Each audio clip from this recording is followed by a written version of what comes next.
Hello students, आज के class में हम डिस्कस करेंगे एक ऐसा प्रॉब्लम जो कि रिलेटेड है provision of the Indian partnership act 1932।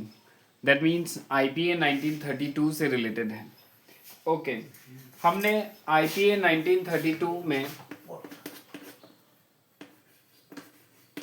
कुछ प्रोविजंस पढ़े थे और उन प्रोविजंस को मैंने शॉर्टली रिमेंबर करने के लिए क्या कहा था कि इनको 3 हिस्से में हम सीखेंगे। पहला हिस्सा प्रॉफिट एंड लॉस, चाहे कुछ भी हो उसको हम इक्वली डिस्ट्रीब्यूट करेंगे। दूसरा IOL means interest on loan, इसको हम 6% के हिसाब से प्रोवाइड करेंगे। एंड रेस्ट जो भी है उनमें से कुछ भी हम प्रोवाइड नहीं करेंगे। बस ये 3 हिस्से में हमने आईपीए 1932 के सारे प्रोविजंस रिकॉल कर लिए हैं। क्लियर? सो अब हम आगे बढ़ते हैं क्वेश्चन की तरफ। क्वेश्चन में बोला गया है कि ए, एल और सी 3 पार्टनर हैं। ओके, और उन्होंने अपने पार्टनरशिप डीड नहीं बनाया है। क्वेश्चन में क्या बोला गया है? ए, एल और सी 3 पार्टनर है और उन्होंने अपना जो रिटन डॉक्यूमेंट होता है वो पार्टनरशिप डीड नहीं बनाया है। सो पहले कंडीशन में ये बताया गया है कि ए ने इन्वेस्ट किया है more capital than the other partners and ask for IOC at 10% per annum, but L and C do not agree with them. That means ए जो एक पार्टनर है उसने ज्यादा कैपिटल इन्वेस्ट किया है। क्या इन्वेस्ट किया है? कैपिटल ज्यादा इन्वेस्ट किया है, लेकिन एल और सी ने उससे कम इन्वेस्ट किया है। बस इतना है। अब क्योंकि ए ने ज्यादा कैपिटल इन्वेस्ट किया है इन दोनों के मुकाबले, तो ए ज्यादा इंटरेस्ट मांग रहा है अपने कैपिटल के ऊपर। आईओसी कितना उसने मांग किया? IOC should be 10% per annum, ऐसा ए बोल रहा है, और एल और सी ने इससे मना कर दिया, मतलब वो डिसएग्री कर रहे हैं। तो डिसएग्री हो गए मतलब डिस्प्यूट, और डिस्प्यूट को सॉर्ट आउट करने के लिए अब क्या किया जाएगा? क्योंकि पार्टनरशिप डीड नहीं है तो आईपीए 1932 फॉलो किया जाएगा। सो आईपीए 1932 के हिसाब से आईओसी का मांग चाहे कितना भी परसेंटेज हो, वो हम क्या करते हैं? ध्यान से देखो, ये वाला जो हिस्सा है ये है, मैंने फॉर्मूला सिखाया था राइट, कि profit and loss equally IOL 6% और बाकी कुछ भी नहीं देंगे। तो ये कुछ भी नहीं देंगे, ये जो टॉपिक मैंने सिखाया इसी में आईओसी आता है। इसमें क्या क्या आता है? इसमें आईओसी आ जाता है, आईओडी आ जाता है, देन कमीशन आ जाता है, देन सैलरी आ जाता है, रेमुनरेशन आ जाता है, ये सब यहाँ पर आते हैं। तो आईओसी का मांग चाहे कितना भी परसेंटेज हो वो हम नहीं देंगे। हो गया डिस्प्यूट का सॉर्ट आउट। नेक्स्ट नंबर 2, इन्होंने बोला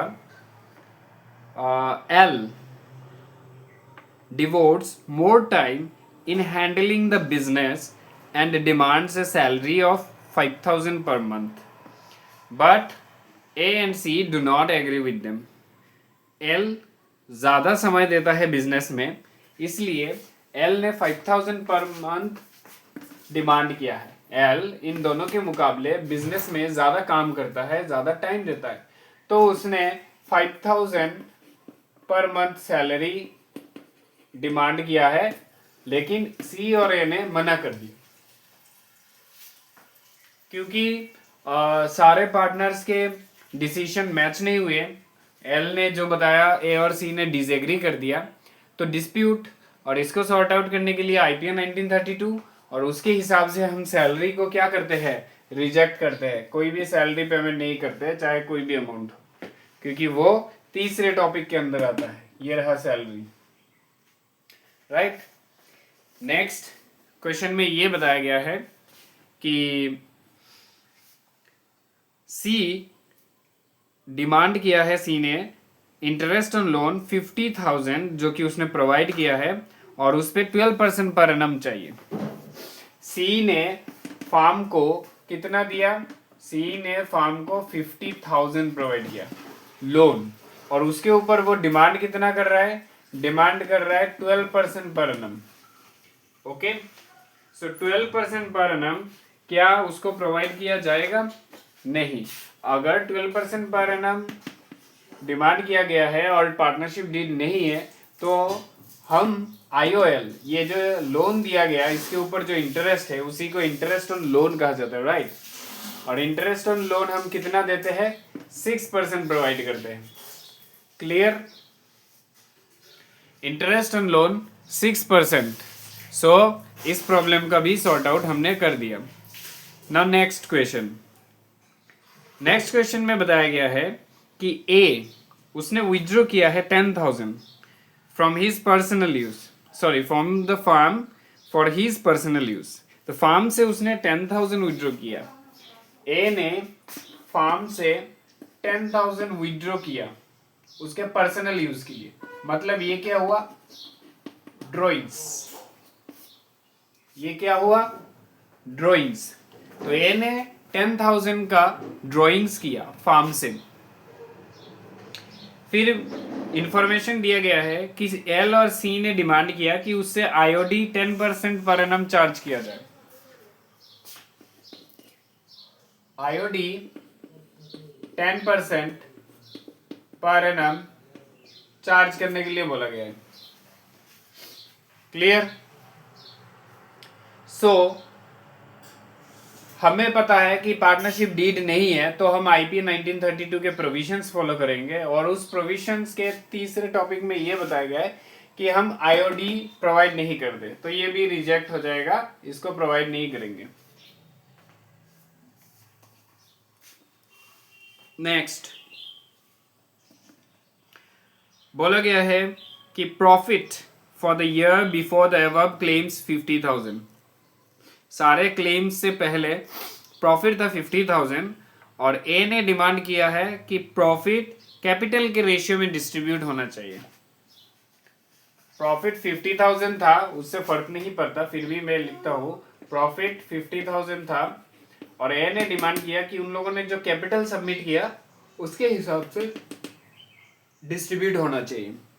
लेकिन हमें पता है कि डीड ना होने से हम आईपी 1932 के प्रोविजंस फॉलो करते हैं और प्रॉफिट एंड लॉस को हम कैसे डील करते हैं, इक्वली डील करते हैं। मतलब जितना भी होगा प्रॉफिट या लॉस उसको इक्वली डिस्ट्रीब्यूट करेंगे। तो इसको कैपिटल के रेशियो से नहीं, इक्वली डिस्ट्रीब्यूट करेंगे तीनों में, मतलब डिवाइड 3 करके जो भी आएगा उस हिसाब से बांट देंगे। तो इस मैटर का भी सॉर्ट आउट हमने कर दिया। नेक्स्ट इन्होंने बोला कि L wants to introduce his son in the as partner। तो एल जो है, ये अपने बेटे को पार्टनरशिप फॉर्म में एंट्री दिलाना चाहता है एज ए पार्टनर, और उसका नाम है आई से, तो मैंने आई लिख दिया। तो उस एल का बेटा है आई, जिसको वो पार्टनरशिप फॉर्म में एंट्री दिलाना चाहता है एज ए पार्टनर। तो सी ने ऑब्जेक्ट किया उसके प्रपोजल को। तो अब हम इस झगड़े का सॉल्यूशन कैसे करेंगे, डिस्प्यूट का सॉल्यूशन कैसे करेंगे। देखिए, अगर कोई भी न्यू पार्टनर एंट्री होना चाहता है तो उसमें सारे पार्टनर्स के जो एग्जिस्टिंग पार्टनर्स है ए एल सी, उन सभी को एग्री करना पड़ेगा। अगर किसी एक ने भी डिसएग्री कर दिया तो वो जो न्यू पार्टनर है उसको एंट्री नहीं मिलेगा। क्लियर, 100% वोटिंग चाहिए, मतलब 100% वोटिंग न्यू पार्टनर के पक्ष में होना चाहिए। यहाँ एल ने प्रपोजल दिया कि वो अपने बेटे को पार्टनर बनाना चाहता है, मतलब एल तो एग्री है, ए के बारे में कुछ नहीं बोला गया है, फिर भी हम मान लेते हैं कि अगर उसने एग्री किया भी, फिर भी वो रिजेक्ट हो जाएगा क्योंकि सी ने ऑब्जेक्ट किया है। तो किसी एक पार्टनर भी न्यू पार्टनर के विपक्ष में चला जाए तो न्यू पार्टनर को एंट्री नहीं मिलेगा। ये प्रॉब्लम भी हमने सॉर्ट आउट कर लिया। यहाँ पर टोटल क्वेश्चन में 6 कंडीशन, 6 डिस्प्यूट ही दिए गए थे, तो सारे 6 डिस्प्यूट्स को हमने डिस्कस कर लिया है। तो ये क्वेश्चन यहाँ पर खत्म होता है। मिलेंगे नेक्स्ट क्लास में एक और प्रॉब्लम के साथ, जिसको हम मिलकर सोल्व करेंगे। ठीक है, नेक्स्ट क्लास में मैं कोशिश करता हूँ कि आप लोगों को पीएल एप्रोप्रिएशन कैसे करना है वो सिखा दूँ। ठीक है, तो नेक्स्ट क्लास में हम पीएल एप्रोप्रिएशन कैसे करते हैं वो सीखेंगे। That's it, class dismiss.